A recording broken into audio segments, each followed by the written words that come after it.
On today's Film and Whiskey, we return to our How to Cocktail series as we partner with the Whiskeysmith Company, who's made 3 unique cocktails just for our show to pair with your favorite Valentine's movie. Come along with us as we journey through Whiskeysmith's Pineapple, Chocolate, and Banana flavored whiskeys. That's all ahead on Film and Whiskey.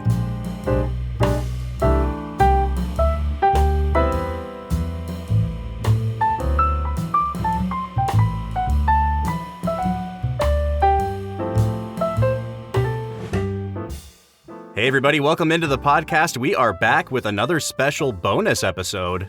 And as you can hear, following the sultry sound of his voice already, we have the return of our co-host today, Brad G. He has been off in parent land, getting used to having a new baby. Bob, you might as well just call it paradise. It's the greatest thing in the world. It's pretty awesome, man. How's everything going on your end, dude? Dude, it's wonderful. Our child has been chill. She is, I think, just hit 10 weeks, and she is already sleeping 8 to 9 hours a night. So I don't know what it is about Haley and I's like gene pool combination, but I think we hit the nail on the head. I'll tell you what, when you start going through the sleep regression, I'm going to just play this clip back for you and say that you totally asked for it. I 100% did, but in the end, man, I'm loving it. Haley's loving it. We're loving being parents. So for those of you who maybe haven't caught up with us in a while, we are in between seasons 3 and 4. We took a month off from producing our regularly, scheduled Monday movie-related episodes, and we're filling the month of February with some great interviews. We had an interview with Jackie Zeichen, the master taster at Old Forester. We talked with Kate Douglas, the master distiller at Old Elk, and today we are returning to the Old Elk portfolio. We are looking at a new line of whiskeys that is coming out from the Old Elk distillery that is called Whiskeysmith. And Brad, this is something exciting for us because we don't typically delve into the world of flavored whiskeys. And yet, I have to say, I have tried all of the whiskeys that we're going to have today, and they are absolutely delicious. Come on, brother. These things are really, really spectacular. They literally are still chilled from the FedEx truck that just dropped them off at my house. So they are at like a perfect Ohio 20-something degree weather. And I will tell you what, Bob, they are delicious. Well, Brad, in addition to your return, which is a momentous occasion in itself, we have something else coming up this weekend, and that is Valentine's Day. Yeah, we do. Do you have any big plans for Valentine's Day? We're going to hang out. Actually, I think my parents are going to watch the baby for a little bit, and we're going to go have a hot date at 1808 Fine American Bistro. Hey, there you go. Well, in addition to that, Brad, we are going to be making some cocktails today. So maybe you can learn 1 or 2 cocktails that Haley might like. And it's not just us today. We're actually joined by a special guest. Brad, why don't you introduce our guest? Bob, today we are talking to Mel Maddox. She is the National Beverage Director for Old Elk Distillery and Whiskeysmith. She is coming at us today with some amazing cocktail recipes that she came up with just for our show. Mel, how are you doing today? Hi, Brad. Hi, Bob. I'm doing great. Thanks for asking. I'm here in sunny Fort Collins, Colorado. So we're just gearing up for our Valentine's Day weekend here at the distillery in our tasting room. And I'm excited to be on your show with you guys. We're excited to have you. I have to say, Brad and I, we've only done a few cocktail-based episodes up to this point. We're typically sipping on whiskey neat, and I'm so excited to have you bring your drink-making abilities, your bartending skills here to the show today, because I think Brad and I might offer some tasting notes on each of these flavored whiskeys just as they come out of the glass if you were going to drink them neat. And the great thing about them is that I actually do think they stand up really, really well to drinking neat. We would love to hear what you guys think about them. That was totally the intent with this whiskey. We wanted to make sure that the whiskey was what you tasted first and then the flavor after. So we're going to feature the Whiskeysmith Banana, our Whiskeysmith Pineapple, and our Whiskeysmith Chocolate today. And I think that you're going to find that they kind of run the gamut of tropical to fruity to decadent, and it's really appropriate for holiday cocktails, Valentine's Day. Maybe you can mix these up for your significant others over the weekend. Now, Bob, I do want to address something here from the very start, because there are a lot of whiskey snobs out there, and you and I are not them at all. We're not whiskey snobs. We love our BTAC type whiskey, but in the end, a lot of people would come to a flavored whiskey and go, well, That is not whiskey. Yeah, you put flavored things in it, so that's unacceptable. And I'm here to tell you to just take it out of wherever you're putting it, because this stuff is delicious. And yes, it has a little bit of flavor in it. And Bob, I think you can agree with me. It adds so much to this whiskey that I'm just really excited to get into it. Well, one thing that I really love about it, Brad, is that it is still, it still has a little bit of bite to it. These are all coming in at 60 proof, which, I mean, it's just a step down from, being called a bourbon or a whiskey that you would pick up off the shelf at a liquor store. And so I love that this isn't a really low proof beverage. And I think that is why these stand up so well in the glass. But Brad, I feel like we've been talking around these whiskeys for so long. It's time for us to kind of dive into them. And it wouldn't be the Film and Whiskey podcast if we didn't come up with a cool gimmick to get movies in here somehow. We actually heard from Whiskeysmith, who said, let's do a Valentine's Day episode and let's pair some movies with some potential cocktails that we might make. So Mel has 3 cocktails on deck for us, and they are all going to be themed around some of our favorite Valentine's Day movies. Now, Brad, if you were going to sit down and watch a movie with your significant other, are you going the tearjerker route? Are you going the comedy route? What kind of movie would you guys watch as you snuggle up on Valentine's Day? We're a big, Lord of the Rings, Harry Potter, Braveheart, Die Hard kind of a family. So, your typical romance film, right? Oh, 100%, man. Yeah, Lord of the Rings, absolutely. Yes, it has its sexy moments, right? We'll go with that, sure. Dude, Viggo Mortensen has never looked better. This is true. Mel, how about you? If you're going to sit down and watch a Valentine's movie, what kind of movie are you gravitating towards?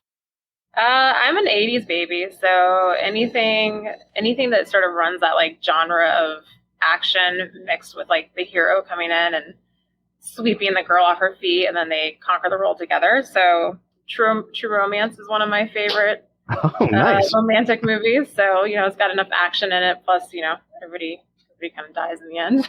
Right. So a little melodramatic. And, I like to cry, laugh, and feel like I could have lived that experience if I was them. Like any good Valentine's Day, everyone dies in the end. It's Shakespearean. That's what we're going to say about it. It's Shakespearean. Well, we have selected 3 movies that we think really kind of exemplify the Valentine's movie. We're going to talk about one comedy, we're going to talk about one tearjerker, and one movie that really fits the classic film archetype and the sort of thrilling intrigue sort of archetype. And the first one we're going to talk about today, Brad, is one that we did on our show in season 2, one that neither of us had seen before we watched it for the show, and that is the 1989 comedy classic, When Harry Met Sally. Bob, when we jumped into when Harry Met Sally, I was prepared to be underwhelmed, right? Because it's one of those movies that you've heard about, I've seen way back in the day. I saw it on the shelves at Blockbuster. And so when you put it on the schedule, I was kind of like, really? We're going to watch this? And I think we both gave it a 10 out of 10. If not that, at least a 9 to a 9.5 out of 10. I've watched it again since with a few different friend groups. And everybody I have ever watched it with is just blown away by how stinking funny this movie is. Yeah, it really is the perfect amount of comedy to, kind of heartbreaking, sad scenes to the romance aspect. And I think the thing that we didn't realize about it, Brad, when we first recorded that episode, was how well it was going to hold up on repeated viewings. And by the time we got around to our bracket challenge at the end of that season, I think that movie came in second place for season 2, because we just couldn't think of a movie, until the very end that we thought was worthy of beating it. It just continues to hold up time after time after time. Mel, as an 80s baby, are you familiar with When Harry Met Sally? I am, and I think that it's just the cutest. Honestly, Meg Ryan is at her cutest point in her career, and I think that a lot of people and a lot of women can relate to the story, and a lot of guys can. It's a funny movie. I got to get your opinion, because we talked about this during the episode, but Billy Crystal sex symbol was something that we were not prepared for in the course of that movie. So does he win you over in that movie? Do you find Billy Crystal an attractive man in that film? By the end of it, yes. Okay. In the beginning, no. In the beginning, Meg Ryan is out of his league.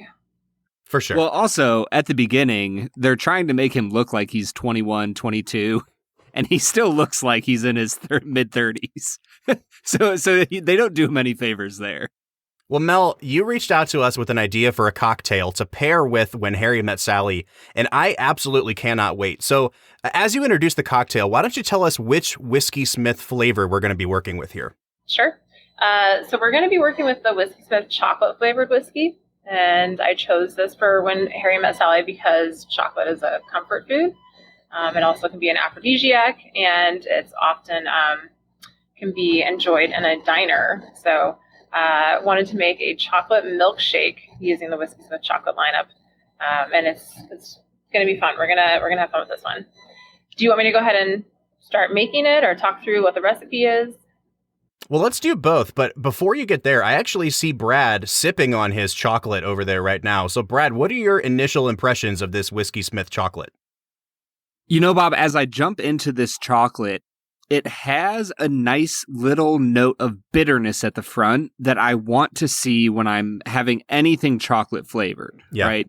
It's not going to just jump in with a sweetness. I think one of the big mistakes that people can make when they flavor something chocolate is to just throw in with the sweet side of things. You got to have a little bit of that dark chocolate note to really win me over. And I think that's something that Whiskeysmith is doing beautifully here. Yeah, I totally agree. When you look at the three bottles next to each other, the chocolate flavored one is so much darker than the other two. And you can tell that there really is some of that kind of natural chocolate flavoring going on in here. I really, really loved it, Brad. It does bring the sweetness towards the back of the palate. And that's what you want. I mean, like you said, it has those great dark chocolate, almost kind of coffee notes to it as well. And I think that it doesn't just taste like a bland milk chocolate all the way through. There's some great dark chocolate notes going on here. So Mel, I cannot wait to see how we use this in this chocolate milkshake. Well, I'm super happy to hear that you guys are picking up on those dark chocolate cacao notes, because that's definitely what we were going for. And with the Whiskeysmith portfolio, there is natural flavors as well as, you know, the added flavors. So we kind of did a little bit of back and forth. Do we want this Hershey sweetness? Do we want that cacao? And I think that moving more towards the dusty, dark, bitter chocolate flavors is you know, going to hit the right palate for people who are whiskey drinkers typically, but do maybe want to explore something in the flavor world. And our milkshake that we're going to make today is going to be double chocolate, because we're going to be using the Whiskeysmith Chocolate whiskey. So we're going to do 2 ounces of that, and then we're going to be doing a couple hefty spoonfuls of chocolate ice cream. So I chose a really dark chocolate ice cream because I want it to just be decadent and comforting at the same time. And I'm going to go with, if you had a pint, I'd say almost a half a pint of chocolate ice cream. It's kind of a lot, but if you're sitting down on the couch watching your movie, I don't know about you, but I can totally eat a whole pint of ice cream. So absolutely. It's another way to enjoy it with the added bonus of having whiskey in there. And so I'm going to put this in a blender, and then I'm going to do 2 ounces of that chocolate whiskey, like I said, and we're just going to add it right to the blender. So it's going to get a little loud for a second when I go to blend this. I'm not adding any ice, and I'm also going to add a touch of cream. And if you don't want to go quite as rich with cream, you can totally do milk. You just want to make sure that you're not adding a whole lot. So for the cream part, I'm going to do 1 ounce of it. Listen, I made this cocktail earlier, and I said, forget it. And I just did a full ounce of half and half in there. Yeah, you did. I wanted this thing to just be as full fat as possible. And it was super decadent. Brad, I can't wait for you to make this cocktail for Haley after you sign off of here tonight. It's so, so good, man. Bob, I love your enthusiasm for life, but I want to be doing this podcast with you for a while. So if you could hold back on the heavy whipping creams and things like that, I would love for your arteries to survive till at least 60. All right, that's fair. That's fair. Carrie, in all fairness, the whiskey is going to cut through some of that extra fat in there. So boom. Mel bringing her food science background to bear. I didn't know that whiskey unclogged arteries. I love it. If you drink enough of it. You can't see this, but I'm going to get a little fancy for you guys because that's what I do. And as I said, we wanted to go chocolate, chocolate, chocolate. So I'm taking some chocolate syrup and I'm going to just swirl it around my glass. And this is a nice touch for adding that extra little Valentine's love to the cocktail when you're making it for your loved one. I was going to say, you don't become national beverage director if you don't learn a little fancy here and there. Doesn't hurt. And it's not too fancy. You're just using a little chocolate out of your fridge and adding a little nice touch for whoever the love is. We are going to put some whipped cream because we're in a diner watching this. And you said you put the extra fat cream in there. So I went ahead and made mine with extra fat cream. Yeah, you did. You can probably see how thick. Oh, yeah. Come on. Mm-hmm. You could also, if you have some chocolate chips or some fresh fruit, you can put that on top there. And you guys can't see me, but I am getting ready to taste my first sip of this, and I can smell it. The chocolate on the Whiskeysmith is awesome. The thing about this one, Mel, that my first note that I took is that this is incredibly dangerous. This might be the most dangerous of the three because the alcohol is real subtle underneath all that cream and ice cream and chocolate. And so with 2 ounces of this in there, I drank this faster than I probably should have. And I was feeling real nice afterwards. I don't know if I could have done more than one of these. It was delicious, though. Yeah, it's decadent for sure. And that gets dangerous because Bob turns into a woo girl, and we don't need to see that. Turn into a woo girl. That's true. The Whiskeysmith flavored whiskeys, I will say that, you said some people might be a little reluctant to try it because they are, more of a hardcore whiskey drinker. They don't want any extra flavors, that kind of thing in it. But when you have somebody in your life who maybe isn't as excited about whiskey as you, the flavored whiskey, is a way to sort of be like a gateway to that. So absolutely. If you one day envision yourself sitting there drinking, 100 proof single barrel cask strength bourbon or rye or something, and the partner in your life is not into that, this is a great way to do that together, but not be over the top. And you can get a little woo girl, as you said. That's right. Yeah, I mean, I can't tell you, I've had a few friends who are not whiskey drinkers at all. I'll make them just a simple whiskey sour, and all of a sudden they're like, man, I didn't realize whiskey could be good. I'm like, you don't even know what you're missing out on. The whiskey sour is one of my favorite cocktails. It really does add a velvet texture and citrusy, but the whiskey backbone still comes through. Absolutely. So Mel, what are we calling this milkshake cocktail? We are calling this I'll Have What She's Having. Love it. I love it. One of the greatest lines in movie history. Yeah, this movie is full of great lines. I mean, her name is Kimberly. I really identified with that scene as a scorned lover in the past, He didn't want to marry me, but he married her. Oh, yeah, absolutely. Well, I think we're off to a strong start here. And Brad, we're going to do something near and dear to my heart now. And we're going to move into talking about a classic romance movie and one that I think kind of also checks the box for your more intrigue-heavy Valentine's film. And that is our season 1, one of my favorite films, Casablanca. Now, Bob, I'm just going to say right now, right here and right now, I don't know what movie you're talking about. I seem to have a vague memory of a movie being thrown into the fiery pit by that name, but yeah. I don't know what you're talking about. I'm not going to be of any help here. I can see Mel's confused face right now. So what we do at the end of every season is we take the 32 movies that we've talked about that season and we put them in a March Madness style bracket. Nice. And our criteria is that any movie that gets, knocked out of the bracket has gone into the fiery pit of doom and is never to be seen again. And so Brad has constantly given me crap for the last 2 years because I keep trying to bring up Casablanca, but to him, Casablanca is dead. It's not. I've never heard of it. Well, maybe Mel can help fill you in on Casablanca then. Yeah, maybe if we have a cocktail with this movie, you'll feel differently. Absolutely. Mel, have you seen Casablanca before? I have. It was I watched it way back in the day for college English, and of course did some refreshing for our show today. But yeah, it gets you in the heart a little bit.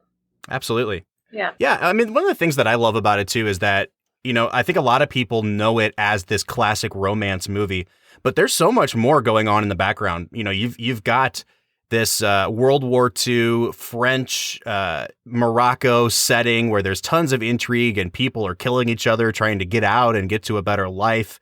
And behind that whole backdrop, you have this story of Rick and Ilsa. And it's truly a great romance. And one of the things that I love about how high class their romance is they're constantly drinking these champagne cocktails throughout the movie.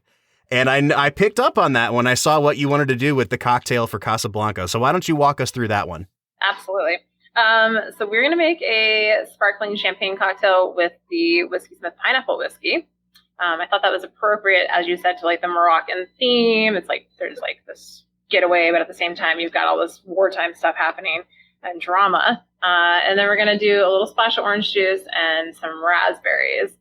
And we're going to celebrate with Here's Looking at You, Kid is the name of this one. Oh, love it. Yeah. Brad, I see you over there nosing the Whiskeysmith Pineapple. What are you thinking about this one? I think the beautiful thing about this pineapple is it's honestly somewhat similar to the chocolate in that when I think about pineapple, I think immediately of that like beautiful sweetness that it adds to, if you're eating it plain, if you're having it in a dish, like there's something about pineapple that adds this beautiful sweetness.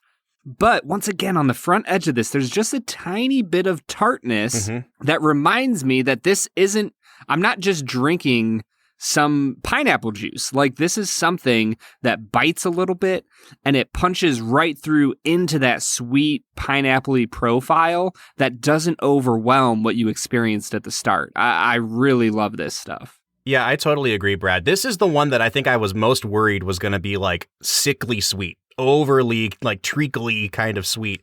Because when I have encountered pineapple flavored things in the past, I think that's kind of the route they go. They know that pineapple sweetens things, and so they lean into the syrupy side. Whereas this one almost had like a little bit of a bitter citrus kind of thing going on in the front of my palate as well, almost like a grapefruity kind of thing. And I really, really liked that. I think this would go fantastic in the kind of drink that we're making today, something that's a little more tropical themed because it isn't overly sweet. And so, Mel, let's take it away with this. Here's Looking at You, Kid. I love the descriptions again, guys. It's exactly what we were going for.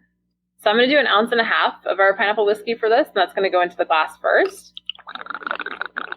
And I don't know if you can hear that lovely gurgling noise, but that's me pouring into our jigger. That's what we live for right there. And this is a really simple cocktail to make. You can adjust the whiskey amount if you just want to have like a hint of that pineapple. You can add more if you want it to be a little boozier, or if you want to get more of the pineapple flavor in there. And then I'm going to top this off with, I chose sparkling prosecco. It's a little bit on the drier side. And I went with one that is also a rosé blend. Did not make the pop I wanted it to make. I'm sorry. That's okay. We heard the fizz. And then I'm going to do a 1/2 ounce of orange juice. You could also just do like a little splash fresh orange. This is totally a brunch cocktail, or an afternoon delight cocktail. And I feel like in the theme of tearjerkers, it's appropriate because brunch to me is like girl power, girl gang power. And it always sort of starts off festive and then end with a lot of tears. So it's a fun drink for me to make. What are we garnishing with here? We are doing fresh raspberries, complement the pineapple flavors. So you're just going to get like that tart, juicy ripeness from the raspberry. It also looks really pretty with the color of the pineapple whiskey and the prosecco because it's kind of got this like nice orange amber hue to it. As Mel takes a sip, I just want to say, first of all, we're going to post the recipes for all of these cocktails in the show notes. They're going to be on all of our social media. We'll share pictures as well. But I do want to say again, Mel, you have given us something very dangerous here because as if mimosas weren't dangerous enough on their own, it's like, hey, why don't we add pineapple flavored whiskey into this thing? So I just feel like you're just like up in the ante. You're like boosting, like hitting the nitrous on this thing. I want it to be something that everybody feels like they can drink. So I've been in the business for a long time, and there's something called a man-mosa, where they add vodka to a mimosa. Oh, nice. So it's kind of riffing on that, and it's also, I don't know, I like to kind of mess around with like gender stereotypes when it comes to drinks. So like if I can make a guy a pink drink or add an element of fruitiness to it, and he's going to maybe initially not want that, but then once he tastes it, he's going to be blown away. I think that's what this does. I mean, that's something that we talk about all the time here on this podcast is like, you need to drink whiskey the way that you like to drink whiskey. If that's in a cocktail, do it. Like you don't have to drink whiskey at room temperature neat. I mean, and we talk all the time, Brad and I, about other spirits that we have been getting into. You know, the other night I made a whole bunch of Cosmos and they were fantastic. Like, you have to drink things that make you feel good and things that you enjoy drinking. And I have to say, on the sort of lighter end of the spectrum in terms of cocktails, this is bubbly, it's fizzy, you feel like you can sip on it, but you also feel like you could have, more than one of them as well. It's a really light, easy cocktail to drink. Well, and I was going to say, I personally don't care for the dry sparkling wine like a champagne or prosecco all the time. And so mimosas aren't always my biggest, deal. However, I can easily see myself drinking something like this because the pineapple brings in just enough extra flavor. You throw a few raspberries in there. I could imagine myself getting some of that raspberry juice in there as well to kind of flavor it up a little bit. I would drink this any day of the week. You could totally muddle some raspberries and get the juice in there as well. We're drinking this out of a coupe as well because Casablanca, it's always out of a coupe. It's the appropriate glassware. So if you're going to watch and drink, that is the glass to have. When we first started doing these cocktail episodes, I drove to Crate and Barrel to pick up some coupe glasses because I was like, I'm not going to drink all of our cocktails out of cheap champagne flutes. I just love the versatility of the coupe glass. Like if you have a coupe or if you have a Nick and Nora glass, you can make pretty much any cocktail in those. And I think they look so good in those glasses as well. It's just a beautiful, piece of drinkware. Yeah, it adds that extra touch to it. Yeah, presentation is such a huge part of it. Well, hey guys, how about we jump into our third whiskey here, which I believe is the banana flavored one. Mel, what do you have for us with this cocktail? Well, the banana whiskey definitely walks the line of being more fruity than the other two. And so I lean towards like tiki-style cocktails when I'm mixing with the banana whiskey, or the other way and go towards like an old-fashioned. So this is sort of a combination of that. We're going to be doing 1.5 ounces of the banana whiskey, orange juice, pineapple juice, grenadine, which if you're at home, you picture like sort of that bright red grenadine. Yes, that is technically called grenadine, but you can make it yourself by getting pomegranate juice and just doing an equal parts sugar to it. That's going to have a much more natural fruity flavor, and it's not as sweet either. So that's what I'm using is the tart pomegranate juice that I've made into a grenadine. And then we're going to muddle up some botanicals and some spices. So we've got some star anise, we have some cinnamon, and we're going to kind of make our own little tiki infusion with the grenadine and those spices. And this drink is in honor of what movie? Oh, thank you for throwing it back over. I appreciate that. So, Brad, we have covered the comedy, we have covered the intrigue/classic film, and really the only category left for, classic Valentine's Day movie is your tearjerker. And what better movie to exemplify the romantic tearjerker than The Notebook? This is a movie that I unashamedly say I weep like a small child at this movie. Have you ever seen The Notebook, Brad? I'm curious how many small children you make weep, Bob. Is that like a thing that you just do? Listen, man, I have to do field research, all right? Bob, I have seen The Notebook once in my life. Listen, man, I have to say, we are going to work it into the podcast one of these seasons, maybe for a Valentine's theme. I love that movie. I think it's such a beautiful film, and it says so much about, being with the person that you feel like you're supposed to be with and throwing everything else away to make that happen. And it's a movie about commitment. It's a movie about memory. I think it's just such a beautiful film. I could talk about it for hours and hours, but that's not what we're here to do today. We are here to make a cocktail for you to, shed your tears into as you watch the end of this film. And so what are we working with here? What are we calling this cocktail, Mel? We are calling this, if you're a bird, I'm a yellow bird. I love bananas. That. I love that. And there's a tiki cocktail called Yellow Bird, which we're basically sort of riffing on that, but replacing the rum as the base with our Whiskeysmith Pineapple. Great. As you can see, we have a lot of fun with the names when you get a chance.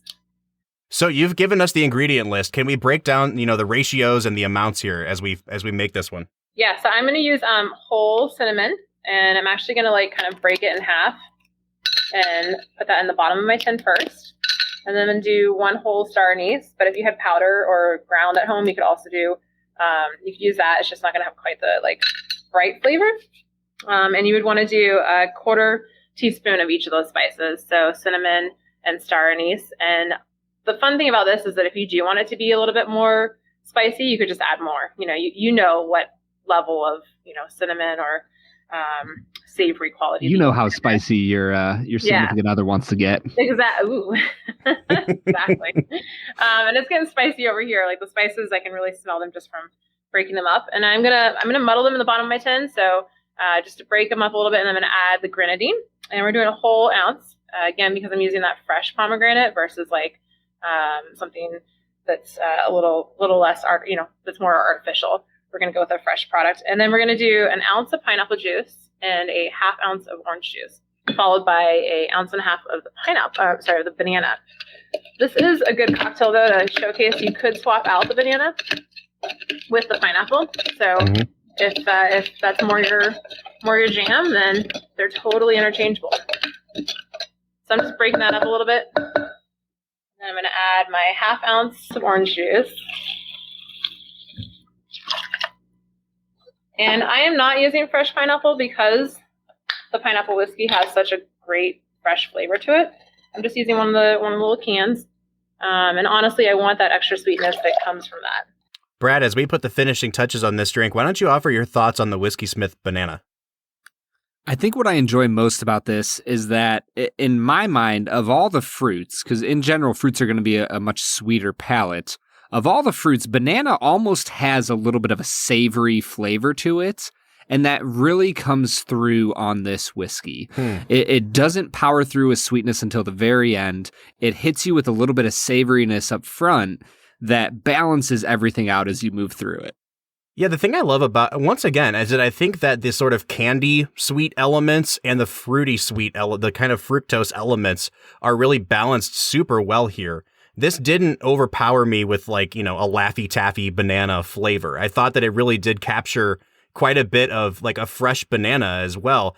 I honestly think, Brad, if I had to rank these, not that I'd want to because I like them all, but this might be my favorite one of the 3. I think I'm leaning towards the pineapple a little bit. That little bit of tartness up at the front is just so intriguing to me that I think that might be my favorite. Well, I can say for a fact, Brad, if I can spoil things here, this is my favorite of our 3 cocktails today. So I am super excited to see Mel pour this one out because, especially the color on this bad boy is perfectly Valentine's Day themed. Gonna do a little shake for you guys. So gonna get loud for 1 second. And it's really important to shake this drink and not stir it because the pineapple and the orange juice and the whiskey are going to get nice and foamy and frothy. And that's just going to add a nice sort of texture. It also wakes up the drink for you. So if we didn't shake this, it would be a little sweeter. There wouldn't be any water in there. And the citrus would kind of taste flat. And I'm going to pour this over fresh ice. But you could also just pour it right into the glass. The thing about straining a cocktail like this is that we did use those whole spices, so I don't want the chunks to be sort of floating around in there. I'd rather just have the beautiful cocktail. And then I'm going to garnish it with some fresh mint. Presentation is everything, and when you're making this for your sweetheart, you want to make sure that they're feasting with their eyes first. And this is a great color. It is a sort of like a nice mauve red-ish color. Yeah.